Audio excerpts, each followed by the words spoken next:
See? See? Layo nung kanina. Diba? So, ayun. May nabili ako sa Japan ng dalawang product para sa windshield. Ang isa is for glass scale remover or parang watermarks remover daw siya. Etong isa is Glaco. Sa kayo nang bahala sa pronunciation ng pangalan. Ito naman for prevention ng watermarks. Nagamit ko na before and worth it to since ang effect nito is 6 months. Until now wala pa akong ina-apply ulit dito sa windshield ko. Same pa rin yung effect kahit nalilinisan pa, nasasabunan pa yung windshield ko. So recommended to. Ang tanong nila sa akin is kung meron ba sa Pinas nito. I think meron. I'm not sure kung legit. Diba? Madami na kasing counterfeit eh. Ito nabili ko sa Autobox Japan. So legit to. Bumili ako nito ng dalawa. So yung isa ipaparaffle natin. Gawa ko instruction mo paano natin iparaffle etong mga products na to. And then ito, first time ko to gagamitin. Sana naman effective since ang sabi nila ang ads sa Japan is legit. Meaning kung ano talaga yung effect niya, yun talaga yung ads nila. So let's see. Sana effective. Yung effect nito ipapakita ko dito sa video na to. Meron pa akong video nun kung paano yung effect niya kapag umuulan. Ganda ng effect nito. So, Glaco. And ipapakita ko paano i-apply to. So, maglalagay ako ng bago dito sa windshield ng aking sasakyan. Let's go! Ayan. Okay. Ang zoom out mo medyo halata naman. Ayan o. Diba? Ayan. Parang itong part na to is yan. Ito. Yun. So, ayan. Meron siyang watermarks. Ayan o. Diba? Ayun. Okay. Ayan mga watermarks niya. Try natin tanggalin. So, base dito, banlawan muna. Tapos, applyan. Tapos parang lilinisin dito ililinisin tapos i-wash mo ulit. Okay, tara, let's go. Ayan. Oh, di siya parang tubig eh, parang shampoo siya. Ayan.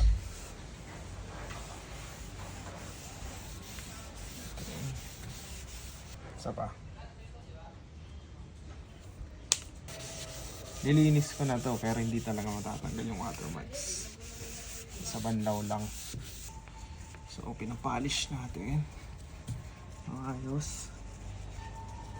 Walang matira. Okay. Tapos gamitin natin itong blue. Pantanggal. Tapos babanlawan natin ng tubig. Based sa instruction.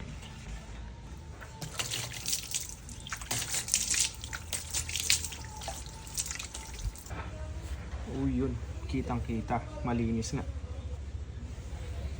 Effective, malinis. So kanina may lumilitaw na mga dumi-dumi dyan. Ayan no, malinis na. Eto dito sa part na to. Ayan. Dito sa part na to, ayan, makikita dito sa part na yan. Ayan. Pinofocus ko sa salamin. So pang ano lang tong daliri ko. Ayan, makikita nyo dito madumi. After nyan dito, malinis na. Ayan. Madumi yan dito. Pero pagdating dito sa baba, ayan, malinis siya. Out of focus. Ayan, malinis na siya dito. So yung hindi gaanong na pahiran ng ano, na panlinis, medyo madumi siya. So pwede natin gawin dyan is ibaba yung bintana. Pero dito, linis na oh. Diba? Linis. Effective. Ayan, ganyan kalinis. Diba? Diba? So, applyin naman natin itong Glaco. Basta, yun. Tanggalin mo lang itong takip. Yun. Tanggalin mo lang yan. So, may naka-zel siya dito. Ayan. So, ganito lang. Since nalinis na natin itong window, pang prevent naman. Prevention mga watermarks. So, hintay tayo ng 5 to 10 minutes para mag-cure yung gamot. So, ayan. Hinagyan ko na din to ng pantanggal ng watermarks. So, paikot. Hinagyan ko na habang hinihintay natin mag-cure. Itong Glico, ganito lang dinisin. Yan. Wet cloth. Yan. Kailangan tanggalin. Hindi, medyo blur makikita mo.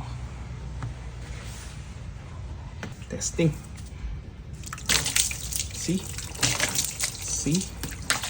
Layo nung kanina. Oh. Diba? Prove. Tinisin ko na buong sasakyan. So yan, nalagyan ko na lahat. Pantanggal ng watermarks tsaka Glico. Yan. Tapos kung gusto nyo manalo nito, ipaparaffle ko to. Check nyo na lang yung comment section for the instruction. Emergency light tsaka Glico. Fresh from Japan yan, legit. So ano pang hinihintay nyo? Check nyo yung comment. Let's go! Yan kahit walang wiper yan, o wipe out yung tubig. Nagda-drop mag-isa. Tsaka hindi ganong nakakatuling kapag tumitingin ka sa windshield. Yan. Kahit hindi ako nag-wiper, kitang-kita mo pa rin yung daan. Ganyan kaganda yung Glico. Visible pa rin yung daan kahit hindi ka mag-wiper. Kung sira man wiper mo, visible pa rin yun.